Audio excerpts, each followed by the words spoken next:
filem Tanggang yang diterbitkan di Malaysia pada tahun 1961. Filem ini merupakan sebuah filem drama dongeng Melayu. Filem ini mengisahkan tentang seorang anak yang derhaka terhadap ibu kandungnya yang dilakoni oleh Jane Samsudin.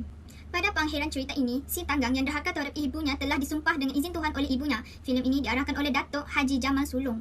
Seterusnya lah filem Munafik yang diterbitkan pada tahun 2016. Filem ini merupakan filem seram yang berunsurkan akidah Islam. Filem ini dikaryakan oleh Samsul Yusof dan Yusuf Haslan yang ditayangkan pada 25 Februari 2016. Filem ini mengisahkan tentang seorang ustaz iaitu Ustaz Adam, seorang yang taat dan pengamal perbuatan Islam. Akan tetapi, dia tidak dapat menerima atas kematian isterinya. Selepas itu, berlakulah agenda dan kejahatan pelik yang menyerami hidup dia selepas bertemu dengan Maria. Filem Si Tanggang bertemakan kederhakaan. Persoalan yang ada dalam filem Tanggang adalah persoalan tentang kasih sayang seorang ibu terhadap anaknya Tanggang bagaimanakah minyak yang penuh dengan bersusah payah membesarkan anaknya itu dengan menyediakan makanan kegemaran anaknya walaupun hidup dalam kemiskinan. Khususnya, kesanggupan seorang ibu mengorbankan malunya terhadap orang kaya demi memenuhi permintaan anaknya Tanggang. Filem Munafik bertemakan akidah. Persoalan yang ada dalam filem Munafik adalah persoalan tentang kasih sayang seorang ayah terhadap anaknya seperti Ustaz Adam yang sentiasa menasihati anaknya Amel supaya menziarahi kubur untuk mengingatkan tentang kematian dan akhirat untuk menasabah diri untuk menjadi manusia yang lebih baik.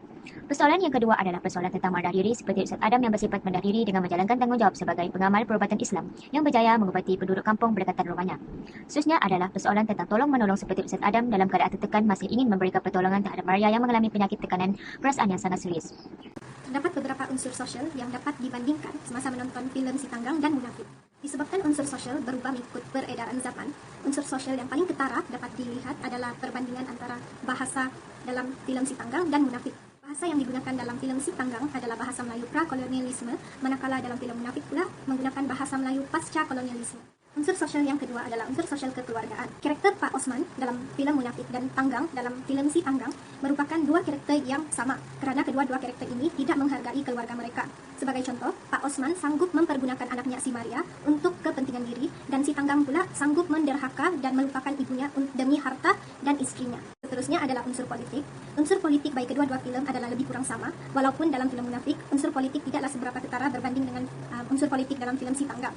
Namun begitu, saya dapat simpulkan bahawa penggunaan unsur politik dalam penyampaian filem pada hari ini adalah masih relevan dan masih digunakan. Itu sahaja daripada saya. Pembentang seterusnya akan membentangkan bahagian kesimpulan. Dalam kesimpulan, kami dapat menampak kedua-dua filem ini adalah berkaitan dengan berbagai agama dalam kehidupan masyarakat kini. Terdapat 4 nilai atau pengajaran yang telah kami analisis dalam kedua-dua filem ini. Nilai yang pertama ialah kami haruslah menghormati ibu bapa kami. Kedua ialah kami haruslah meletakkan pandangan yang jauh dan jangan berpengalaman terhadap hal yang telah berlaku. Seterusnya, berbagai agama yang kuat dapat membawa perjalanan yang jelas dan membuangkan tabiat yang negatif dalam kehidupan kita. Keempat ialah kepercayaan kepada Tuhan.